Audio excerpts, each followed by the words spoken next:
আসসালামু আলাইকুম। আলহামদুলিল্লাহ। কিছুদিন আগে আমি মাছ ছাড়ার জন্য ছোট একটা হাউস তৈরি করেছিলাম, কিন্তু বিভিন্ন কাজের ব্যস্ততার কারণে হাউসটা এখনও মাছ শূন্যই রয়ে গেছে। তাই অনেক চিন্তা করে ভাবলাম হাউসটাকে এভাবে ফেলে না রেখে আমার অ্যাকুরিয়ামে থাকা মাছগুলোকে হাউসটায় ছাড়া যাক। আমার অ্যাকুরিয়ামে থাকা মলি আর গাপ্পি মাছগুলোকে হাউজে ছেড়ে দিলাম। ছাড়ার সাথে সাথে দেখি ওরা খুশিতে এদিক ওদিক ছোটাছুটি করছে।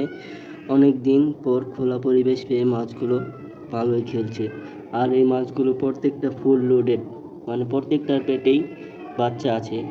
আশা করা যায় মাছগুলো ভালো বাচ্চা দিবে। আপনারা অনেকেই জানেন মলি গাপ্পি এরা অটোব্রিড করে, মানে এরা ডিম পারে না, সরাসরি বাচ্চা দিয়ে থাকে। এজন্য এই মাছগুলো পালতে তেমন সমস্যার সম্মুখীন হতে হয় না। তাই আমার মতো আপনারাও এই মাছগুলো এইভাবে পালতে পারেন। তাছাড়া মলি গাপ্পি মাছের তেমন কোনো যত্ন বা পরিচর্যার প্রয়োজন হয় না, আর এরা পানি সবসময় পরিষ্কার রাখে।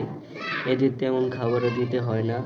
তো আমার মতো কে কে এইভাবে রঙিন মাছ পালতে চান অবশ্যই কমেন্টে জানাবেন।